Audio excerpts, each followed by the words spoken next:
Ramadan Inspiration. As the blessed month of Ramadan approaches, I want to remind you of something far more important than anything else you might prepare for this sacred time. Yes, we organize our schedules, plan our meals, and set goals for Quran recitation and prayer. But there is one crucial act we must not neglect before Ramadan begins: cleansing our hearts by forgiving others. If you are holding on to pain, if someone has wronged you, if words have wounded you, let it go. And if you have hurt someone, if your words or actions have caused harm, do not delay, reach out, apologize, and seek forgiveness. How can we stand before Allah in Ramadan, pleading for His mercy, while refusing to show mercy to others? Our beloved Prophet, peace and blessings be upon him, taught us that when our deeds are presented to Allah, He forgives everyone, except those who hold grudges. Do you want to enter Ramadan with chains around your heart? Do you want your prayers to be held back by the weight of resentment? Yes, forgiving is hard. Letting go of pain is not easy, especially when the wounds run deep. But think of Allah. This life is too short to carry burdens of bitterness. By holding on to grudges, we do not punish the other person, we only imprison ourselves. The past is gone. There is no benefit in replaying its hurts. We, as Muslims, are people of positivity. We move forward. Ramadan is a month of renewal, a time to cleanse our souls and seek Allah's forgiveness. But how can we sincerely ask, Ya Allah, forgive me, if we refuse to forgive others?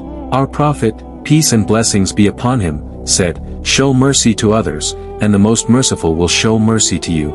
And now, listen carefully, when you choose to forgive, Allah forgives you. He says in the Quran, let them pardon and forgive. Do you not love that Allah should forgive you? And Allah is most forgiving, most merciful. Surah An-Nur 2400 hours 22, if you forgive others, Allah will erase your sins. If you let go of grudges, He will elevate your status. The Prophet, peace and blessings be upon him, also said, no one forgives another except that Allah raises him in honor. The world may not see your struggles, but Allah does. When you swallow your anger and let go of a grudge, He raises you in dignity. He fills your heart with peace.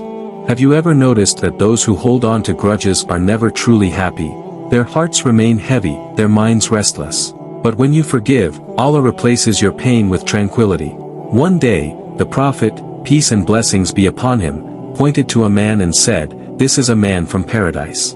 When asked about his secret, the man replied, every night before I sleep, I remove any ill feelings from my heart toward anyone. Because of this, paradise was guaranteed for him. Imagine the reward of forgiving. And finally, Allah answers your du'as. Many wonder why their prayers seem unheard, why they feel distant from Allah. My dear brothers and sisters, if we want our supplications to reach the heavens, we must first cleanse our hearts on earth. So tonight, reflect. Is there anyone you are holding something against? A family member? A friend? A neighbor? Perhaps someone who doesn't even know they hurt you? Forgive them, not because they deserve it, but because you deserve peace. And if you have hurt someone, reach out before it's too late. The people in our lives will not always be here. We will not always be here. Life is too short for grudges. Enter this Ramadan with a heart as light as a feather, free from pain, purified by forgiveness. And in return, Allah will shower you with a forgiveness greater than you can ever imagine. May this be our best Ramadan yet.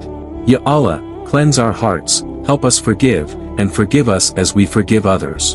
Ameen.